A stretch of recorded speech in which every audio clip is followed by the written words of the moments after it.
Ladies and gentlemen, good day and welcome to the Everest Kanto Cylinder Limited earnings conference call. As a reminder, all participant lines will be in the listen-only mode, and there will be an opportunity for you to ask questions after the presentation concludes. Should you need assistance during the conference call, please signal an operator by pressing stars and zero on your touchtone phone. I would now like to hand the conference over to Mr. Shiv Mattu from CDR India. Thank you and over to you, sir. Thanks, Janice. Good evening, everyone, and thank you for joining us on this earnings call, organized to discuss the financial and operating performance of Everest Kanto Cylinder Limited for the third quarter ended December 31, 2021. We have with us today Mr. Puneet Khurana, Managing Director, and Mr. Sanjeev Kapoor, Chief Financial Officer of the company. Before we begin, I would like to state that some of the statements made in today's call may be forward-looking in nature. A detailed statement in this regard is available in the Q3FY22 results presentation that has been sent out earlier. I now request Mr. Puneet Khurana to start the proceedings of this call. Yeah, thanks, Shiv. Good evening, everyone. I warmly welcome you all to the Everest Kanto Cylinder earnings conference call to discuss the operating and financial performance of the quarter 31st December 2021.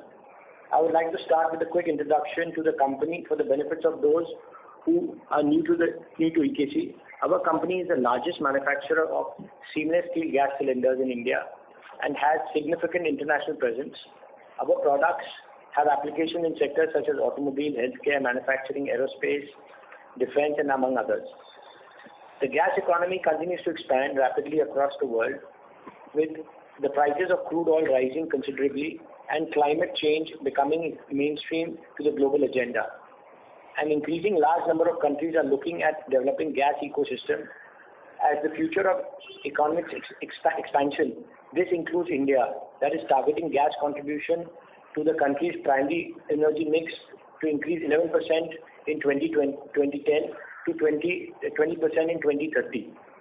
The underlying infrastructure is in terms of gas pipelines and city gas distribution network is being developed rapidly. Domestic gas production also looks to expand over the next few years, creating an integrated structure for steady increase in usage till to turn the decade and expand even beyond. We see industrial demand in India grow in a secular manner, linked to the forecasted improvement in nominal GDP expansion compared to the growth of weakness in the recent period.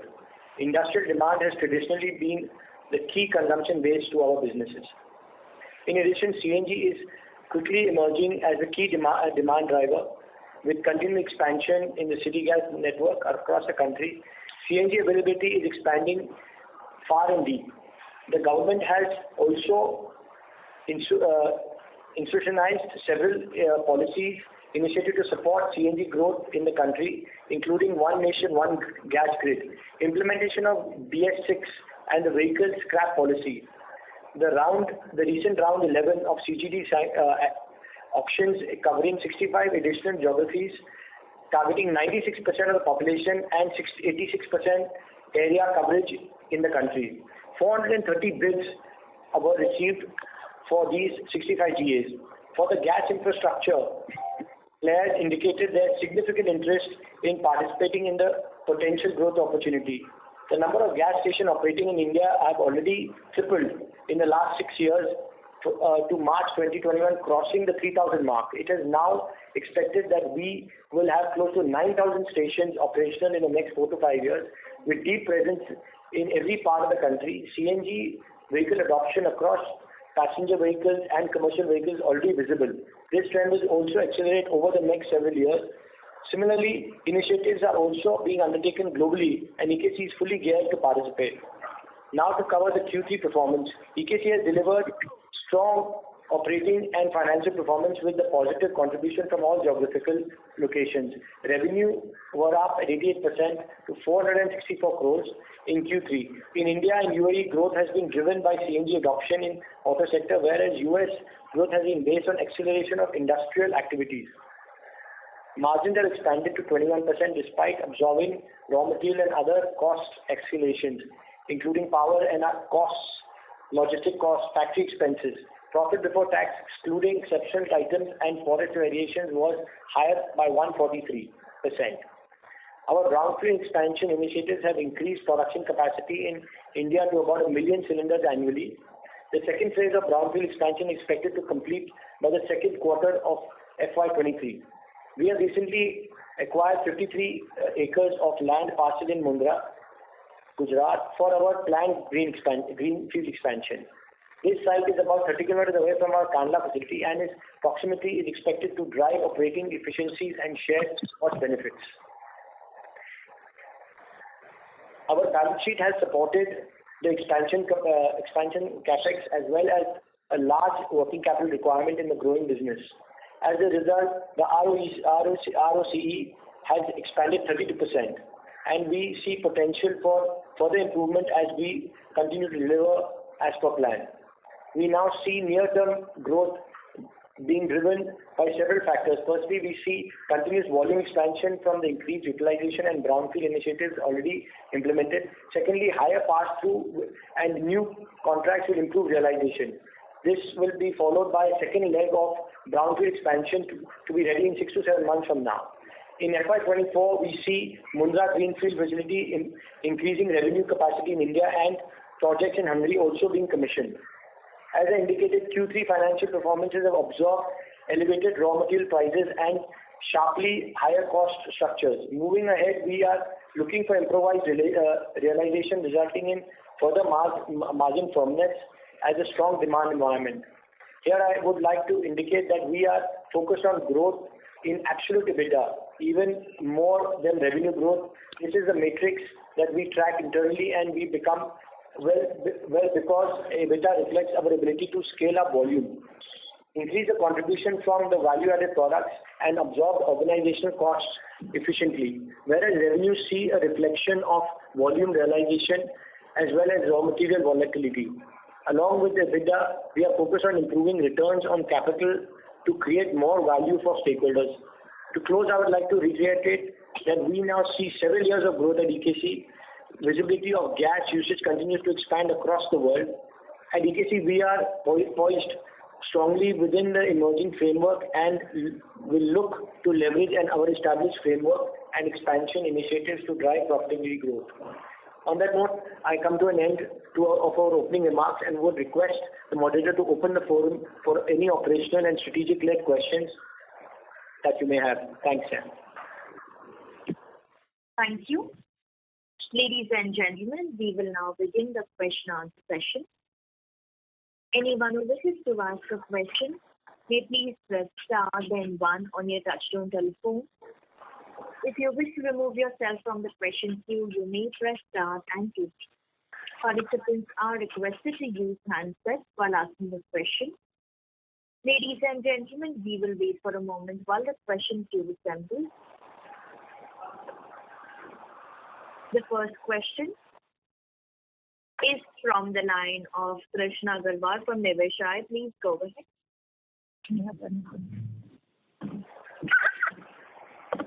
Hello. Hello.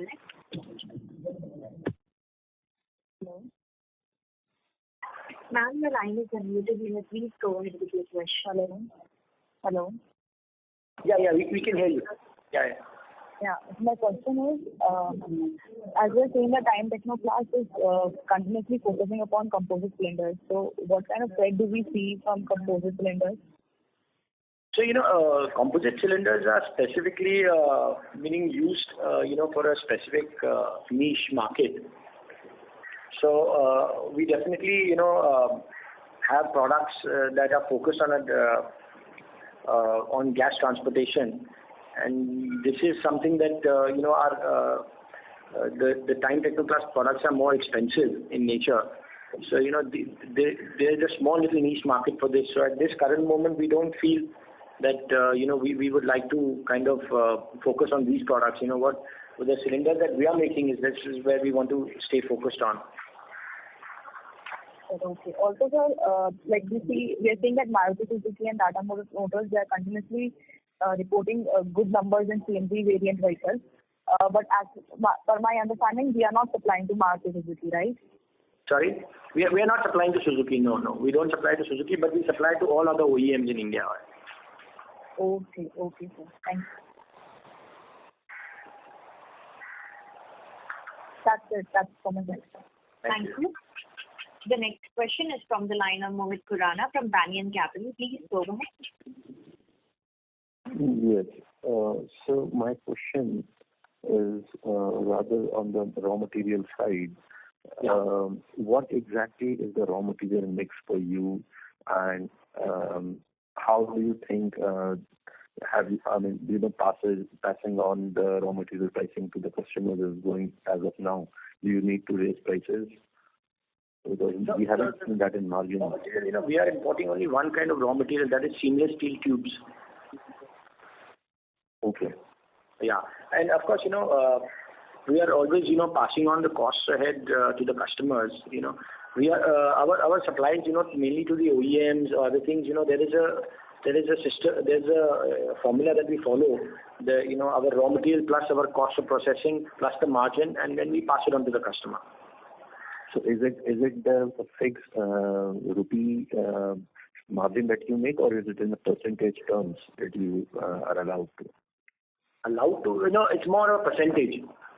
More of a percentage, fair enough. And the seamless steel tubes that you are importing, that they basically come from China, I believe? Yeah, they come from China. Yeah, China also, some come from Europe also. Yeah. Okay, and what is the percentage of the raw material cost these tubes form? Sorry, what is the? What percentage of the total raw material cost they form? About 85%. Oh, fair enough. And we have seen your margins improving to around 21% in most recent quarter, EBITDA margins to be specific. How do you see these margins going ahead? Because the margins uptake has largely started from the COVID onset. Do you think this might reverse to a more normalized level going forward? So the margins, we should be able to maintain certain margins, healthy margins. Fair enough. Yeah, thank you. That's it from my side. I'll come back to you. Thank you. The next question is from the line of Sunil Jain from Nirmal Bang. Please go ahead. Yeah, thank you for taking my questions, sir. 2-3 questions. One, you had said that you are looking to reprice some historical contract. So this is related to India or international, and in which sector you are looking at that? Historical contract. In India only. Yeah. Locally, yeah, in India only. But that is in which sector, like industrial or auto sector, or across the board? Might be a mix. Yeah, there might be a mix. Something in industrial and something in CNG. Okay. So we had seen gross margin coming off at consolidated level in this quarter. So is it possible to bounce back to the previous quarter level of around 50%? This quarter it has come down to 45%. I think we had always said that Q2 was a little special. But definitely margins will, continue to be strong. Yeah, the margins will be strong.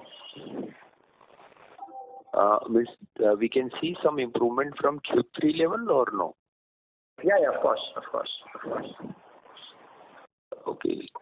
So, and another question relating to international operation.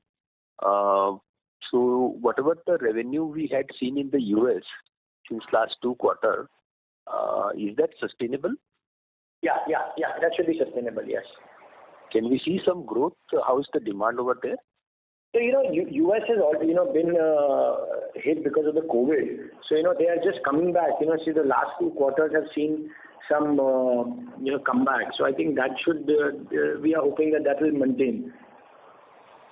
So earlier you used to say that the order book is there and now the supply is happening. We have a very strong order book. But, because these are all long-term contracts, all defense contracts. So sometimes because policy of government or something like this kind of event that happens, just delays the things. Mm-hmm. So US always has an order book because the whole company there works only on order book. We don't have any standard products there that we manufacture.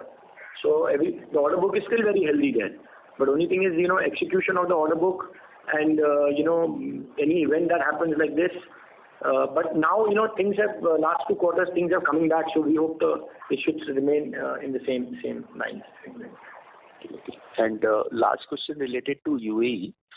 What is driving demand in UAE? It's a local demand or export demand, or which country is driving this demand? So UAE is mainly an export base. There is not much sale we do in UAE at all. So mainly this kind of demand comes from say like Africa, Egypt, South America. So mainly these are the export, and Europe of course, and they are the main countries that we export to from UAE. So any specific country you can name, like Egypt you had said? So yes, Egypt, the South America specific country, the South America as a whole, there's so many countries like your Brazil, Peru, Colombia, Argentina. So they're a little bit they export there. Europe, to Germany, Italy, to Hungary, there's so many countries because we have like a distributed network. So we have the product goes to probably say to Germany, and then it gets spread all over Europe. So something that goes to say in Peru and South America, and then gets spread all over South America. So this is the way the business is done. But it sells to many countries there in that region. And there again, it is demand driven by auto or industrial? Yes, this is more like auto. So say Dubai is being driven mainly by CNG. Okay, sir. Thank you very much for answering my question. Thank you. Thank you. The next question is from the line of Dikshit Doshi from Whitestone Financial. Please go ahead. Can you hear me? Yeah, we can hear you. Yeah. Thanks for the opportunity. Actually, I'm attending this call for the first time. So some basic question I have. Firstly, in the domestic market, I assume your capacity is around 10 lakh units. Correct. Right? Correct. Yeah. So can you give the average realization per cylinder we get? It's very, very difficult to do that, because we make wide variety of products. You make cylinders that are very small and cylinders which are very large. So it's very difficult to kind of give an average, price of the product. It's quite difficult. Okay, but is it fair to assume that this Q3 numbers on a standalone revenue, we are running almost at a peak capacity? Yes, we are. Yes. Okay. Now, Okay. And now, in terms of capacity expansion, we have given one table. There you have mentioned that brownfield capex is 4 lakh cylinder, of which phase 1 is completed. So how much was the phase 1 out of 4 lakh? So 3 lakh cylinders is already completed, and 1 lakh. So about 70% you can say is already completed, and 1 lakh cylinders is left. Okay. And in the same slide, you have mentioned that 4 lakh cylinder capacity can annual potential revenue of 300 crore. But at the same time, 2 lakh of brownfield can give a 200 crore revenue. So is it mainly because of the product mix? Because the realization differs in both the cases. Yes. Okay. That's it from my side. Thanks. Thank you. Thank you. The next question is from the line of Deepak Podar from Sapphire Capital. Please go ahead. Yeah, thank you very much, sir, for the opportunity. So, firstly, I wanted to understand some differential on the steel cylinder with the composite cylinders. Now, what I understand, the differential which earlier used to run at around 30-40% has now reduced to maybe only 10 to 15% because maybe because of the hike in steel prices. So how do you see that? Composite being a lighter and explosion. First thing, composite cylinders, I don't think they're 10 to 15% more expensive. They are much more expensive.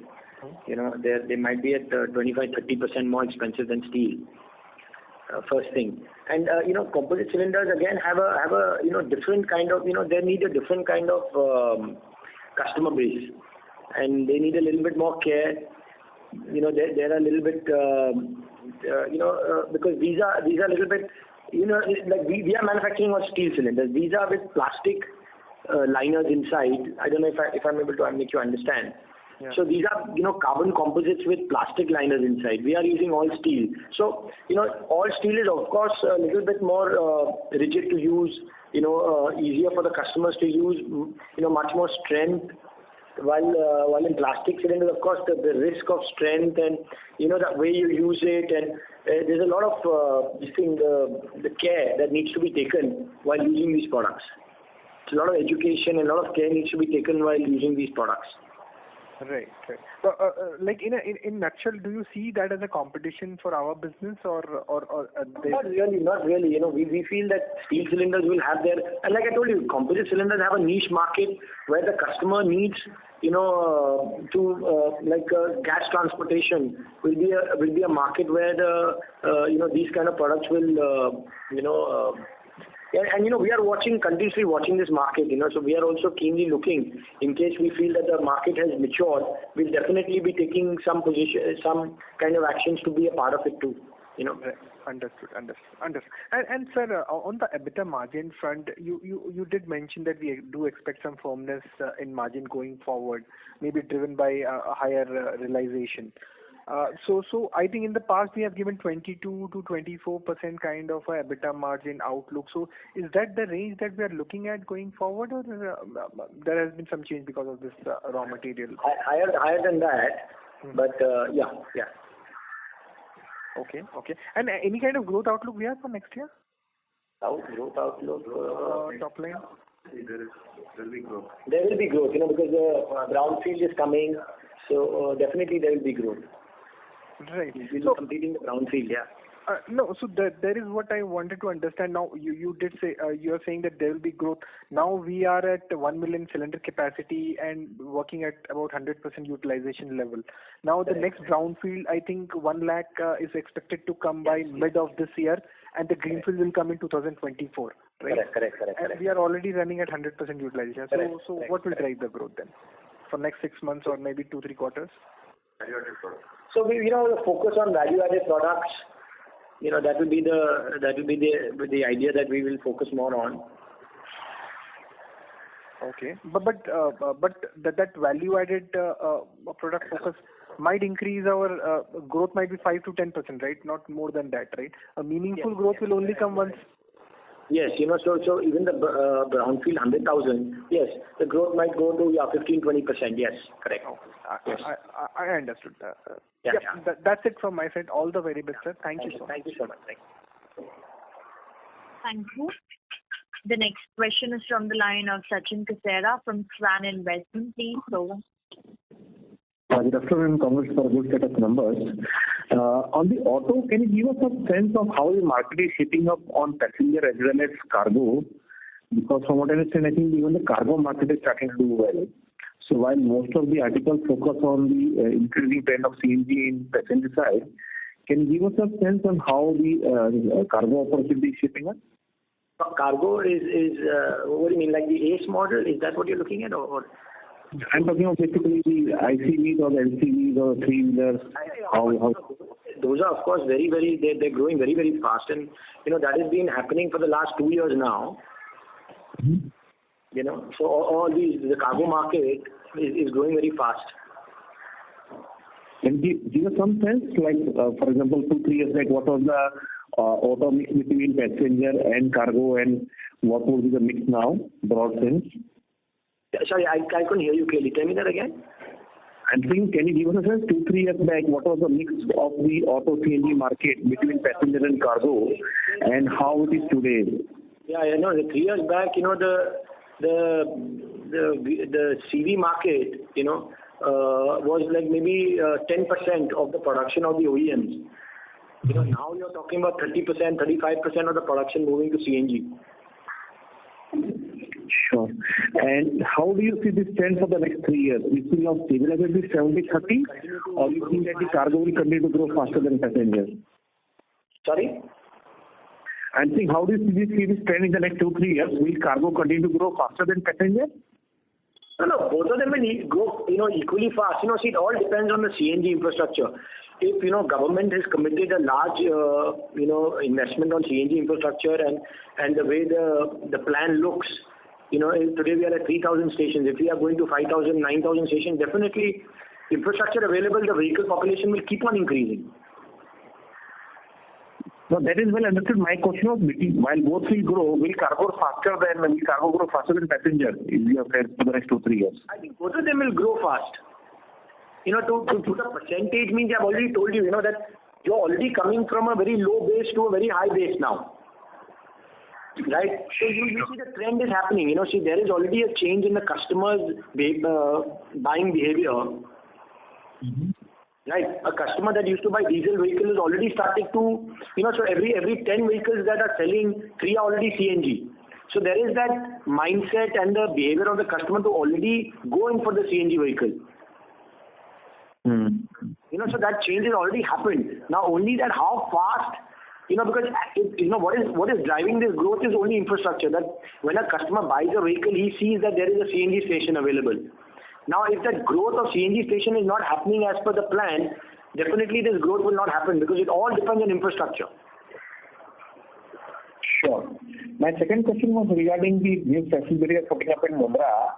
You have mentioned that you have acquired 54 acres of land that will allow for modern expansion. So can you give us a sense that over the next 5 to 6 years, if the demand remains strong, what is the potential capacity that we can add in Mundra? And is it that the subsequent phases we can see much faster additions? So land is available, you keep adding, as much as you want. It all depends on how the market keeps growing. So we feel that the market is growing, but we have to go step by step. We cannot just expand without any kind of fixed goal momentum. We want to keep a very fixed way of expansion. So we are going in a very systematic manner in expansion. So first we want to get over the brownfield, then we want to get into greenfield. So we want to have it in a very structured manner so we can control the expansion and get best results possible. Sure. And next, can you share me what is the net debt number as of December and how much is the debt reduction at the net debt in the first 9 months? It's 161 on console basis, or you want it on the standalone? Console basis. It's 100 and how much is it? So debt is something that we have continuously worked on bringing down, and this is going to continue. Yeah, but it's about 150 crores on a console basis. 162, no? This is so net debt. They want the net debt. Net debt. Yeah, net debt. Yeah.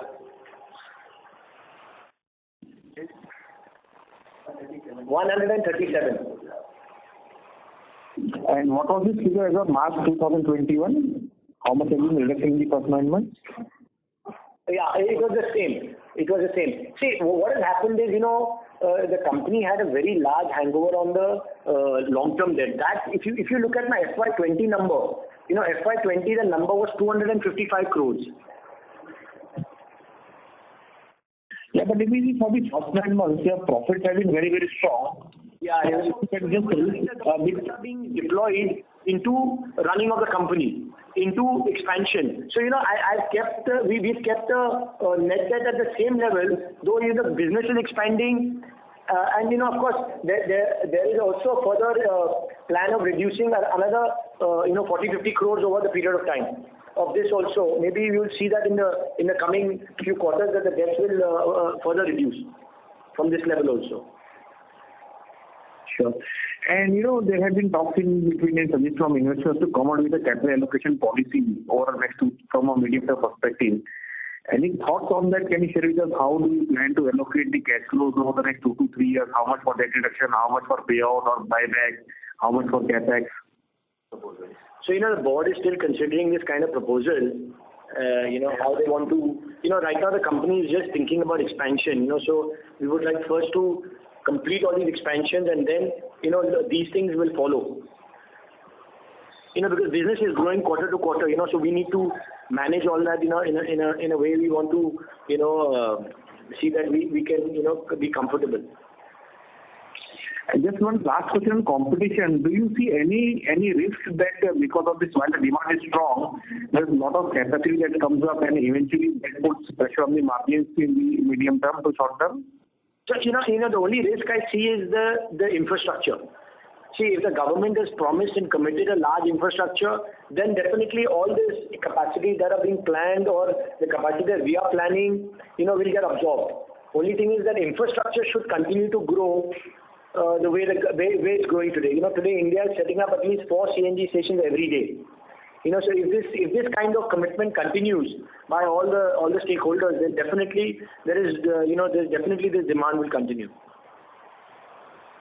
Sure. Thank you very much and wish you all the best. Thank you. Thank you. A reminder to the participants, if you have a question, please press star then 1. The next question is from the line of Vivek Gautam from GS Investment. Please go ahead. Yes, sir. I just wanted to know, we have been able for the last 1.5 years able to pass on the price increases. So what happened in this quarter, we were not able to pass on the price increase. And second thing is about any new clients added by us recently. So there's a lot of things that have happened in this quarter. Some input costs that were suddenly put like electricity, natural gas, LPG. These kind of costs have come in. Then there has been some old contracts that needed to be honored. Those have come in. Some price lag that was there that had to be done. That came in. So there's a lot of factors that came in. And of course we are taking the corrective actions that needed to be taken for the coming quarters. Coming forward, coming ahead.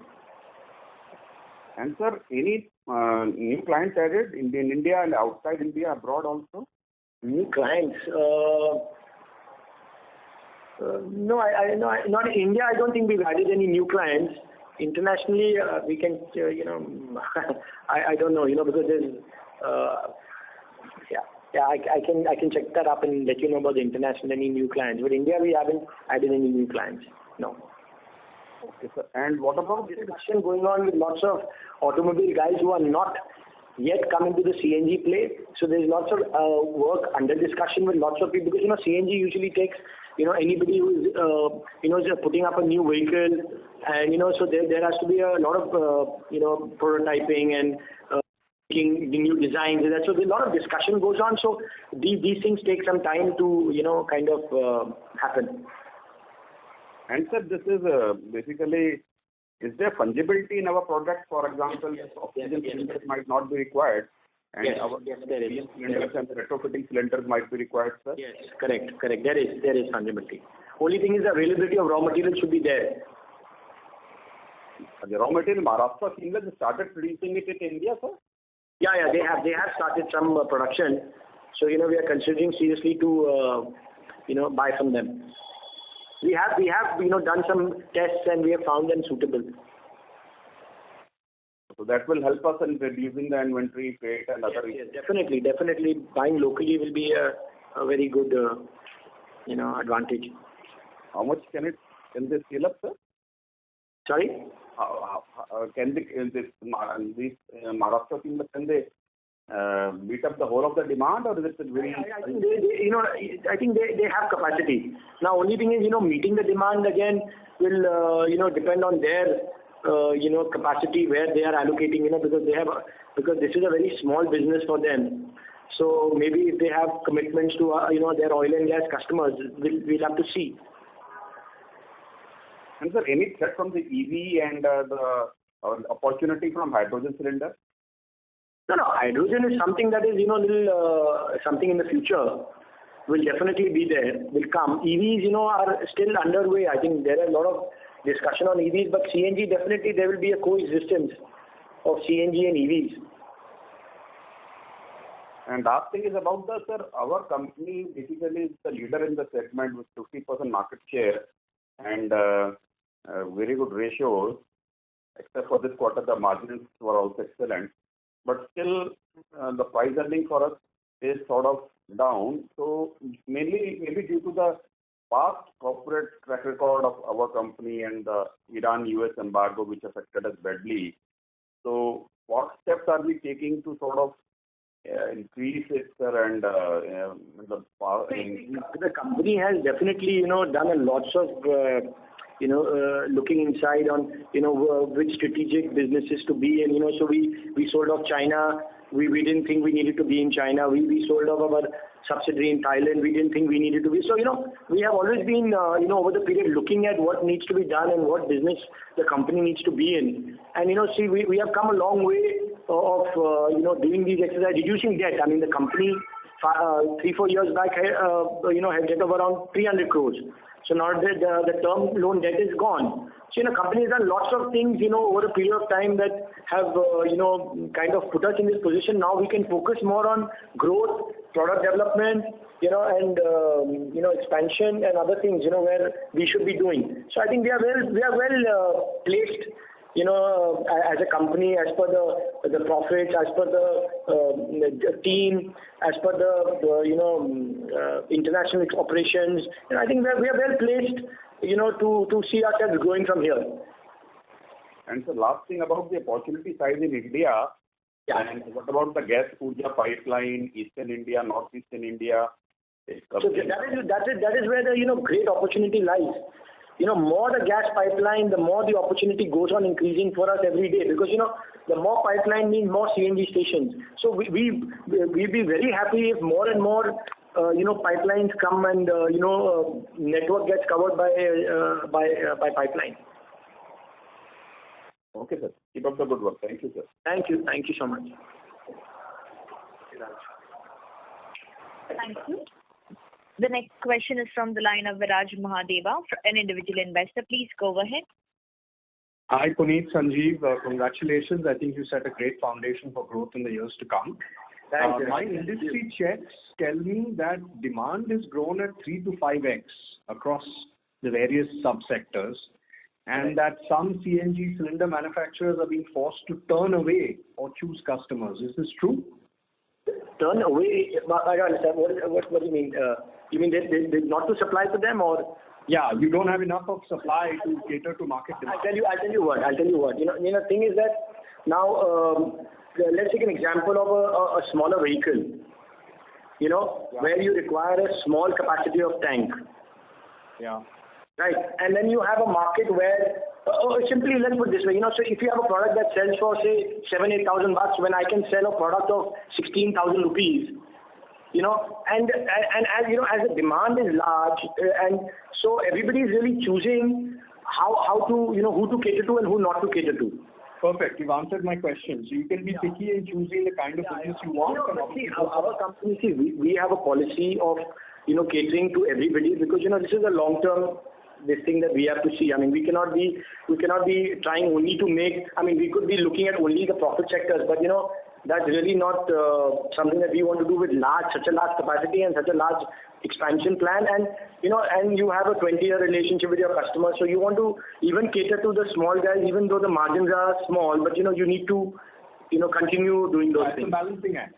It's a balancing act. Yes. We need to do that. We cannot just look at. I mean, there's lots of options today. We could just choose to shy away, but we can't do that. Looking at the customer relationship and things like that. Understood. Puneet, in the India business, you've seen gross margins about 47% this quarter versus 50.4 and 51.5 in the last two ones that you've reported.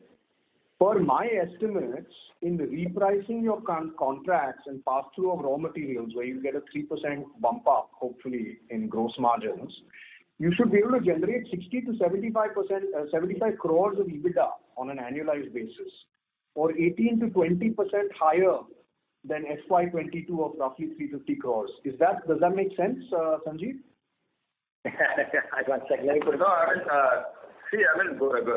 are trying our best to get the best contracts available with us, so that the gross margin itself would first give us the required EBITDA leverage. But yes, obviously these things make sense, and we are working out on our contracts, and we are trying our best to get the best pricing.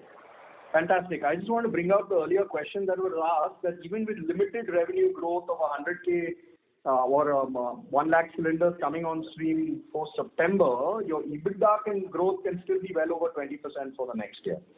Yeah. That's what our focus we'll be focusing more on, the real EBITDA growth. Fantastic. Page 28 of the presentation, you say 35 crore of capex for the Tarapur expansion. Has that 100% been incurred already? And are the phase 1 additional revenues already reflected in Q3 results, or do you have headroom in volume growth in Q4 and Q1? No, that's incurred, no? The expense is incurred. Yeah, it's incurred. So it's incurred, and do you have capacity headroom to show volume growth in Q4 and Q1? Yeah, obviously, because we are saying that we have completed 75% of this increase, and obviously there is headroom for this growth. Balance, maybe we get around 100 to 125 crores further up. Okay, perfect. The Mundra greenfield of 45 crores, does that exclude the cost of the 54 acres of land which you already bought? Yes, it excludes. Yes. It excludes? Yes. Okay. How much is oxygen cylinders as a percentage of your revenues? There's a lot of misconception about your company that you've gotten a bump up in performance last year because of COVID and oxygen supply. Can you put that to rest by saying how much is oxygen cylinders as a percent of overall revenues of the company? Okay, oxygen cylinder has always been there with the company. Oxygen cylinder could be in two ways. You use medical oxygen cylinders and you use oxygen cylinders for, industrial applications. No, I mean medical. Sorry, apologies. Medical is not much. This quarter, I think it was hardly anything. No, last quarter there was not much. Last quarter, 10% max. So, let me give you a revenue breakup. I think it was 70-30, right? For the total revenue breakup of CNG and industrial, it was 70-30. No, but within the 30, Puneet, I want to know how much is medical oxygen of revenue. Medical oxygen, 10%? I'll have to check, but could be 5-10%. I don't know. Yeah, I don't have the exact number. But could be helpful. And lastly, Puneet, I noticed that you all have repaid a large part of your Dubai owings from the India entity. I think there's some 5 crores left, so that's great. But there's a promoter loan of 50 plus crores, which is obviously given in more difficult times. Can you tell us what rate is being charged on that? That is the same rate. Why are you not looking to refinance this? So the idea was that we had made a plan where we could just simply over the next 6-8 months just take it out from our own cash flows. We don't need to kind of take a bank loan, swap it, things like that. So we were considering just taking it out on our own. So, but what is the rate, Puneet, of this loan? The rate is the same as the bank rate. So it's 8%? What is it? 9%. Right. But, one is obviously taking the loan, two is just a good governance step, right? No, agreed. Definitely. This is something that we are looking at, and we definitely... Banks should be happy to send you your current capital structure. I would borrow money at 50 crores at 8% from them and repay the promoter loan. It's a good governance step to take, irrespective. Yeah, we definitely, we'll consider it for sure.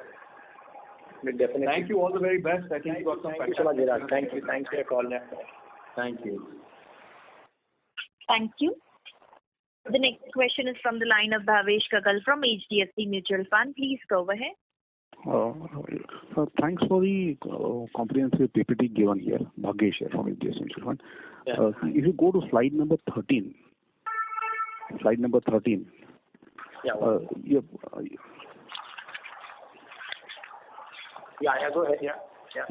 Bottom of it, they are showing the CNG install base, which I believe for 2020 is 3.5 million vehicles in India. Correct. And that is going up to 10 million, 1 crore. So market is almost tripling, essentially.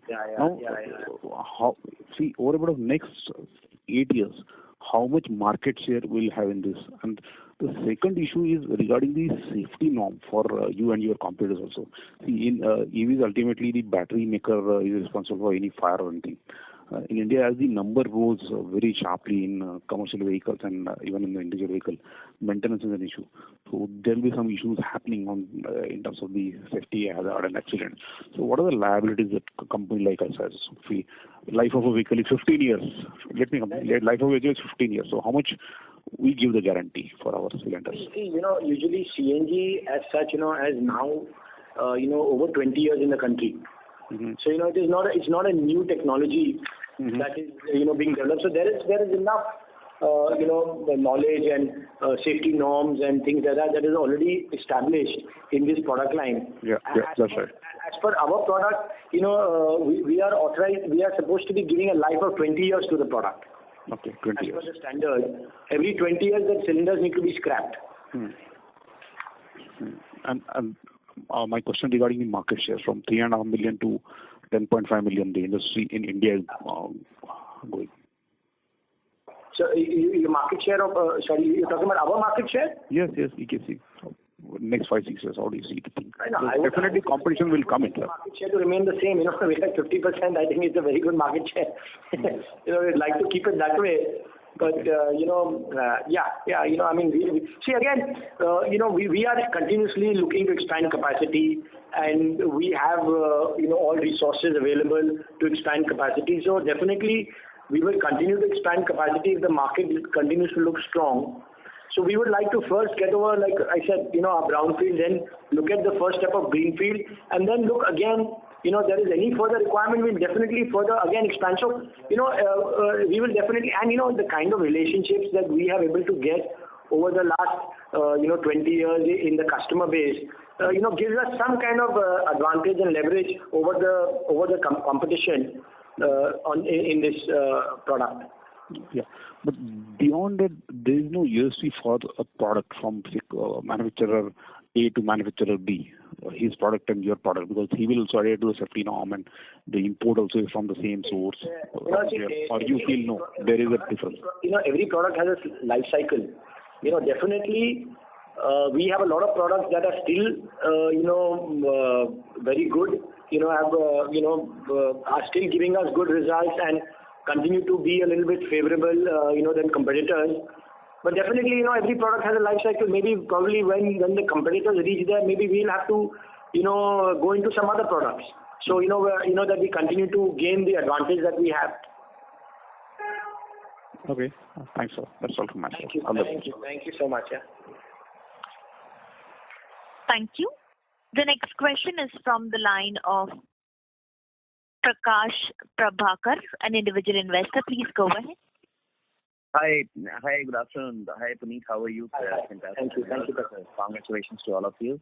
Thank I you. just had two observations to make. The first one, partly another of our investor community colleagues has highlighted upon, which is the good governance of repaying the directors, the promoters' loans. Correct. Obviously, you have again assured, this is something that investors have been highlighting to you for some time, and I have personally also kind of raised this subject at least on 2 previous quarters, and I really hope that we see some action there. You will. From quarter to quarter, you will see. You will definitely see the action on that. There's no reason for us to continue. There's no reason for us to. In any case, 9% looks to be a little bit high for the equivalent banking interest as well, because I think the interest rates in India, fortunately, right now are quite low. So what we are doing is what banks rate we are getting, we are giving the promoters at the same rate. There is no advantage as such, for promoter loan in the company. We completely believe that, and I'm sure this must be absolutely true. But just from the point of view of good governance, if you remember, No, point well taken. Point well taken. Yes. The other, mostly I try to bring in the things which are not really number driven, but rather strategy driven. The other two things which I wanted to ask you, I see a lot of emphasis on your growth. From the infrastructure for gas distribution, which has been there always, So I would like to get your perspective on how do you see of course, one is the setting up of the infrastructure, the other is the availability of gas itself. Of course, the prices of gas will always continue to be better than that of diesel. But do you see any impact on the slowing down or the exploration of setting up this gas infrastructure, particularly because of the geopolitical scenario which is developing? And I believe that a lot of gas in India gets imported as well. The other thing also which I wanted you to respond, and that's my next question, is that in the last quarter earning when you spoke, you had not given any kind of indication on the contraction of margin.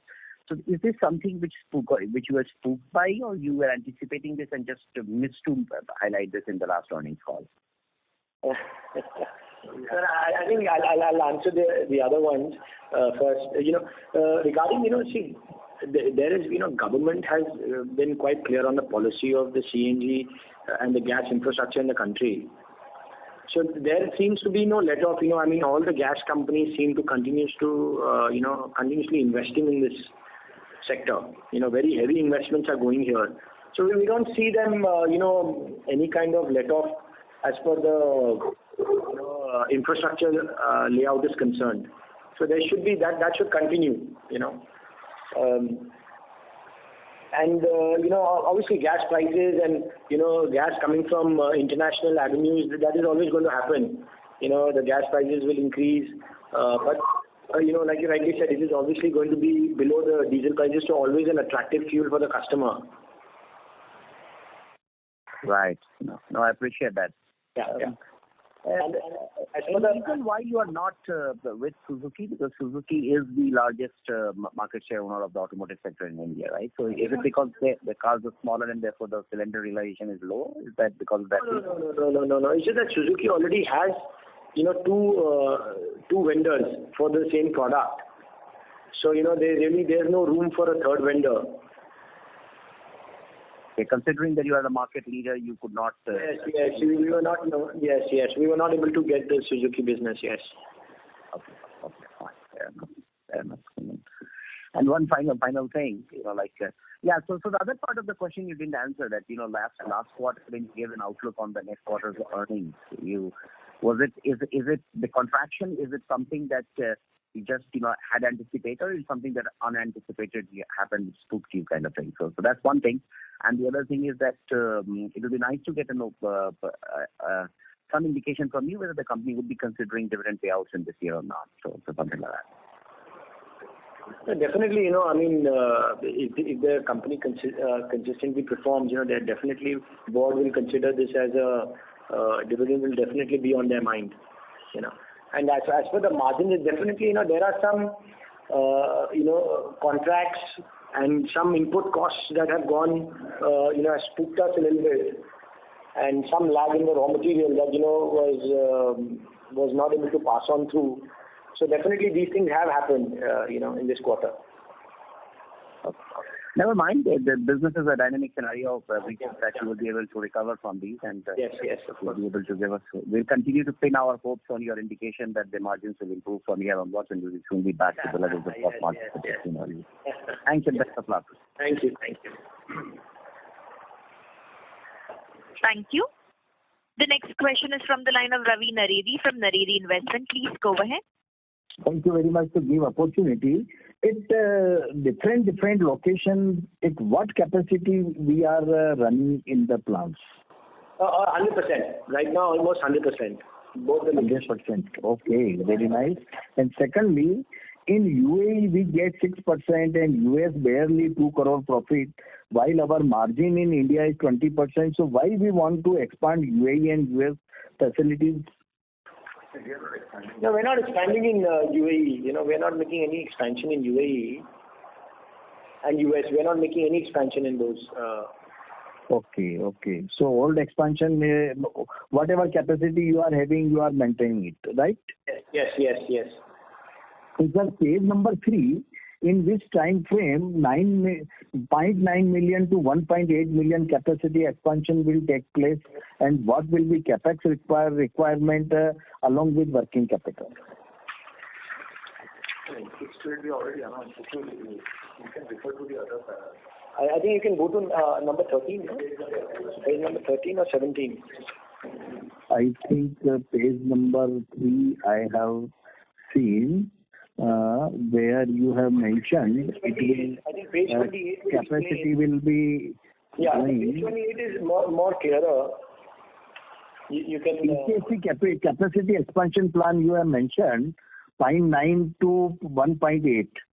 6 lakh cylinder in India, 2,40,000 cylinder in Europe, and then you mentioned million cylinders on third number page. Correct. So in how many years it will be 0.9 to 1.8 million? By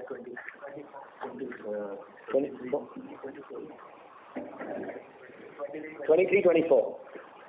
And how much capacity capex will be there? Capex, capex we are given. 80 and 80 and About 250 crores. 250 crore, and we will not raise any equity, right? We will raise only internal accrual as well as debt if required, right? 70 crores. Yeah. There is a plan to raise. No, there is a plan to raise some debt.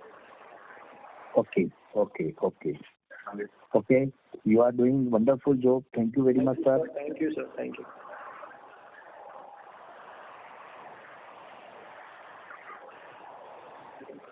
Thank you. The next question is from the line of Pranay Zaveri from J&J Holdings. Please go ahead. Hi, sir. Thank you for this opportunity. Sir, if you can just give me a number for capex in this quarter. Capex in this quarter. Do you have any numbers? No. So in what sense you are looking at capex? So basically, on the last call, you had indicated, as well as on your September balance sheet, the net debt was about 65 crores, and you gave a number of 137 crores this quarter. So I'm just trying to understand that 65-70 crore number. See, most of the equipment that we order is all, it's a little long drawn. I mean, the equipments take a lot of time to come. So, orders would have been placed and equipments are coming, in intervals. I don't know, does that answer your question? No, sir. So basically my question is net debt as on September was about 65 crores. Sorry. Advance payments for material as well as some payments also which we made to Dubai for our outstanding. So you can tell them. Yeah, can you hear me? Yes, sir. Yeah, so I mean there were some outflows on account of advance payments for material. Sorry, I can't figure that out. Sorry. Advance payment for material. Okay. Yeah, and what else is there? Yeah, and some outstanding which we cleared. Yeah, and the outstandings that were cleared. Yeah. Okay. So basically, on the last call, you had indicated that we would become a debt-free in a year's time. So would that hold still true, or would that time frame now get stretched? I'm just trying to figure this out. Debt-free in as per the promoter's debt is concerned? No, total debt. Total debt, I think the company will require money, to run. I mean, there'll still be some short-term debt that will come. Short-term debt will remain. Long-term debt definitely we will not see that. But short-term debt will always, be there. I mean, business is growing. Okay. Yeah, so we'll definitely be requiring that. So long-term debt will be zero. Yeah, long-term debt will be zero. Yes. In probably a year's time. Yeah. We try to do it in 6-8 months, but yeah, this is something that, Okay. And I missed this answer of yours on your guidance for console margin. I think in last call you had basically indicated 20-24% margin. Yes. So you still feel that going forward FY23 we would be able to maintain the gross margin of about 45% and sure. EBITDA of 20-24%? Yes. Should be, yes. Okay, sir. Thank you so much. Thank you. Thank you. The next question is from the line of Nishit Shah from Equitas Investments. Please go ahead. Good evening, sir, and thank you for this opportunity. Yes. Yes, sir, I would like to understand our industrial segment part. So how is the demand over there? See, currently industrial segment demand is also very good because, economy is growing very well. So there is a good demand. And, nothing much has happened in the last 2 years. So, there's definitely a good demand. So industry is picking up very well, yeah. Okay. So are the realizations and margins equal to our other divisions? That will be they probably are different, different products, different margins. It's very difficult to give you one answer. Okay. And what would be the mix of industrial now? I think industrial would be at 30% of the total revenue. Okay. Sir, and this phase 1 capex, so do we have incremental potential from this compared to Q3? Sorry, say that again. Sir, from this phase 1 capex, do we have incremental revenue potential compared to Q3? Yeah, we have. We already given. Yeah, we have. We've already given that here. Check in the slide 20, it's given there. So compared to Q3, how much more can we basically get in our revenues? Can you please share that? We've given the total. Yeah, you could say maybe 40-50 crores every quarter. Okay. And so my last question would be this relating to other expenditure. So Q3, our other expenditure was slightly higher. So was there any one-off? No. There were no one-offs, no. Yeah, some may be very small one-offs will be maybe there. Okay. That's it, sir. Thank you. Thank you. Thank you. The next question is from the line of Mohit Khanna from Banyan Capital. Please go ahead. Yes, sir. Thank you for the second opportunity here. I just wanted to understand the client concentration in terms of revenue. Can you just tell how much revenue that you get from your top 5 and top 10 clients? Top 10 and top 5 clients. I don't think we have those numbers with us here. But significant contribution business is fairly divided in a large customer base. We have a very large customer base, so the concentration is quite well, among the industrial CNG. So that even if you have the top 5 or the top 10, it's not, that they will be dominating the entire business. Okay. So probably we'll get back to you on this one again. And then you spoke about the order book in the US. Would you mind disclosing what is the size of the order book there, and if you work on orders in India, what is the size of book here? $15 million. $35 million.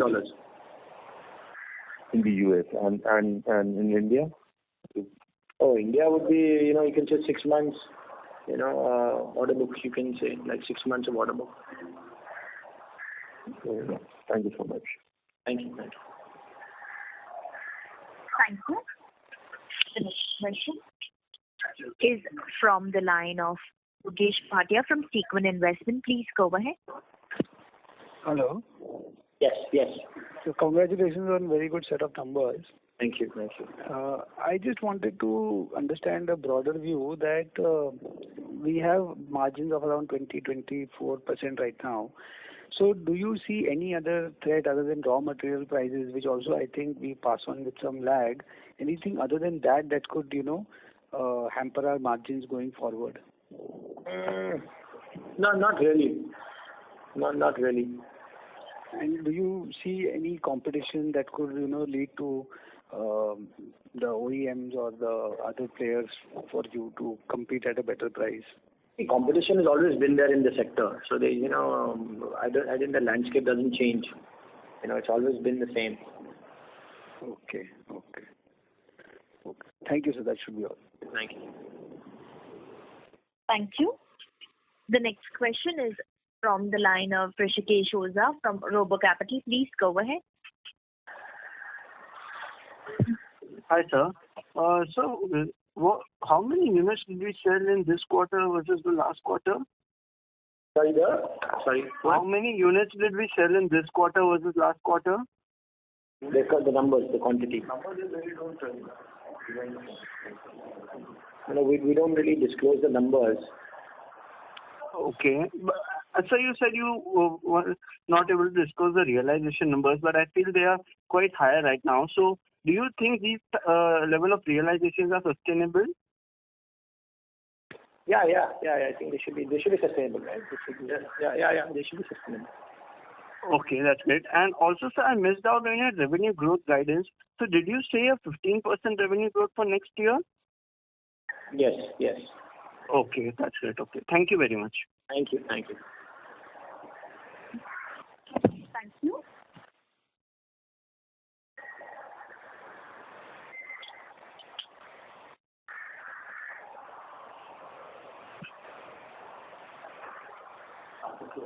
Ladies and gentlemen, that was the last question for today. I would now like to have the conference back to the management for their closing comments. Okay.